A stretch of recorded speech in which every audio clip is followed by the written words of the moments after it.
فبأي آلاء ربكما تكذبان.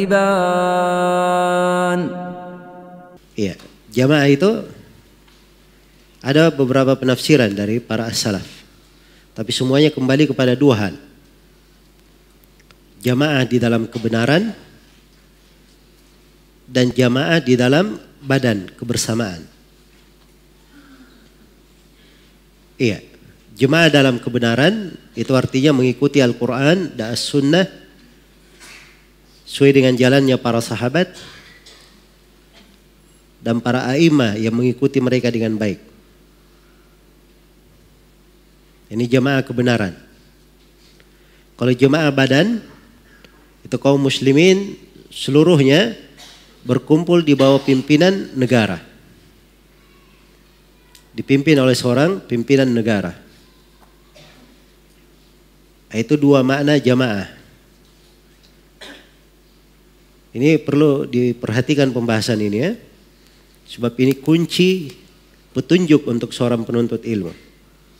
Kalau dia keliru memahami jamaah, itu dia akan masuk di dalam perpecahan, keluar dari jalan Islam. Iya. Keluar dari jalan Islam. Dari jamaah itu punya dua makna saya. Jemaah kebenaran dan jemaah apa? Badan umat Islam berkumpul di bawah kepemimpinan seorang pimpinan negara. Kalau jemaahnya jemaah kebenaran, pimpinannya cuma Nabi SAW. Iya. Karena itu tidak benar ada bikin kelompok-kelompok jemaah ada pimpinannya dan dia beat. Iya. Katanya dia jemaah beragama hanya untuk belajar. Kok bisa pimpinannya dia beat? Ada ketaatan.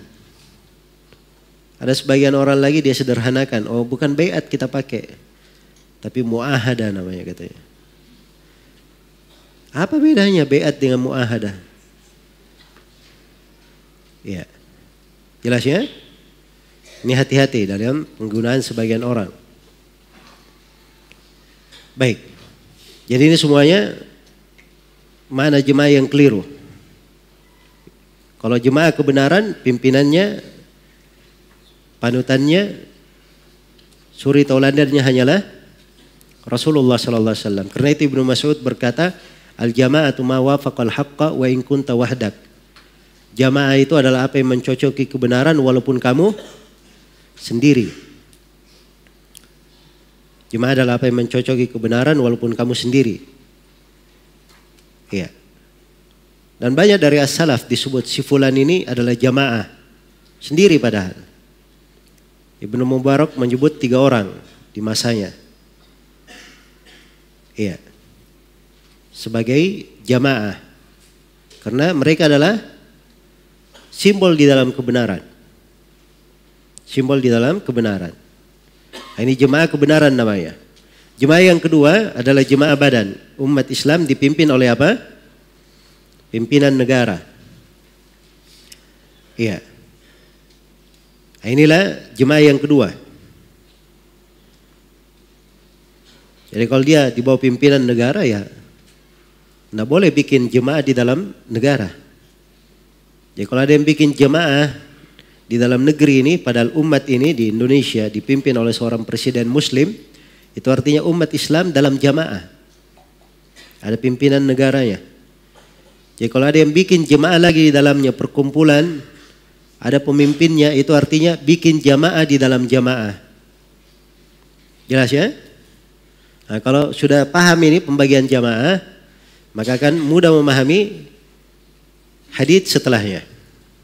Ini hadits setelahnya ini atau kelanjutan hadits ini banyak orang yang salah paham di sini. Demikian pula hadits yang semisal dengannya. Di kelanjutan hadits dikatakan, fa innahu man faraqal jama'ata qaida shibrin faqad khala'a ribaqatal Islam min unuqihi illa yuraji'. Sesungguhnya barang siapa yang memisahkan diri dari jamaah walaupun sejengkal, maka dia telah melepaskan ikatan Islam dari lehernya, kecuali kalau dia mau kembali. Nah, ini kan yang banyak dipakai oleh jemaah-jemaah kan. Ada yang memakai hadits lebih populer dari ini, hadits riwayat Bukhari dan Muslim. Ya. Wa man faraqal jama'ata qaida shibrin mata mitatan jahiliyah.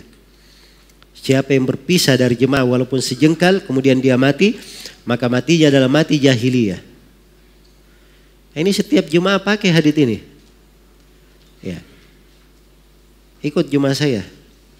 Kalau kamu tidak ikut, kamu mati jahiliyah. Ya. Gampang sekali ya. Ya apa bedanya kamu dengan saya? Saya juga bikin jemaah kalau gitu. Ya. Kamu tidak ikut saya, kamu mati jahiliyah. Ya. Nah, ini bukan agama seperti ini. Harus dipahami tafsir jamaah. Jelas ya? Jadi kalau mau tahu hakikatnya, jemaah-jemaah yang memakai hadits ini untuk menarik orang masuk ke jemaahnya, kalau tidak ikut di jemaahnya berarti kamu mati jahiliyah. Kalau mau tahu hakikatnya jemaah itu yang mati jahiliyah sebenarnya. Karena mereka keluar dari jemaah yang sebenarnya. Ya, pimpinan negara, apa kaum muslimin di bawah pimpinan negara. Ini kan jemaah sebenarnya. Kalau dia bikin jemaah lagi di dalam negara, itu artinya jemaah di dalam jemaah. Nah, itulah yang batil. Karena itu adanya kelompok-kelompok, ya, jemaah-jemaah dengan berbagai bentuk, ya, mau disebut dengan yayasan, di ormas, jemaah, kelompok, yang penting dia memiliki sifat seperti ini, maka ini semuanya keluar dari apa? Keluar dari penamaan Islam. Hati-hati. Sini perhatikan bahayanya. Siapa yang keluar dari jemaah walaupun sejengkal, kemudian dia mati, maka dia telah melepas ikatan Islam dari lehernya. Kecuali kalau dia kembali. Iya. Jadi ini yang repot ya, terkait dengan masalah jemaah di sini. Nah, saya beri satu tambahan lagi. Sebab ini fikih detail untuk mengenal jalan-jalan kesesatan. Kemarin waktu rame-rame Abu Bakar al-Baghdadi, pimpinan ISIS, mengumumkan khilafah. Kan dia umumkan khilafah kan? Ya. Maka jemaah-jemaah ini terbagi dua. Kebanyakannya menolak.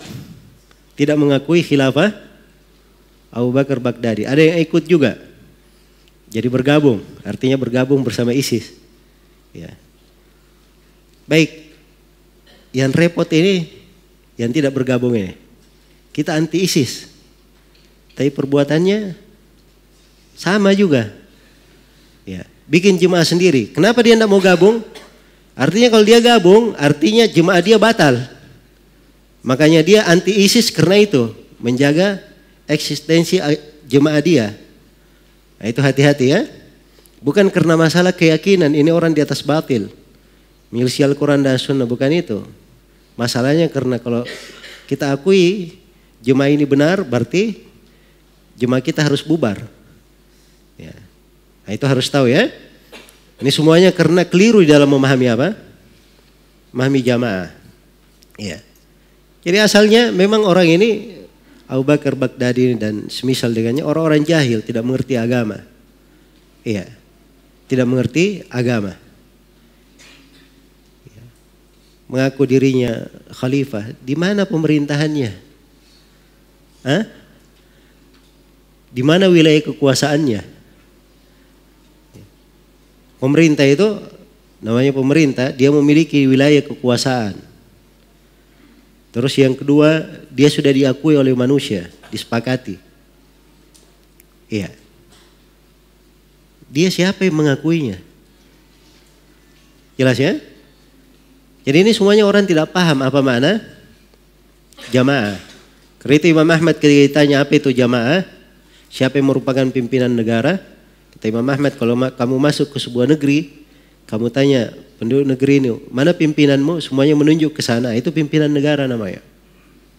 Itu pimpinan negara. Jelas ya? Baik. Jadi ini prinsip-prinsip jelas di dalam Islam.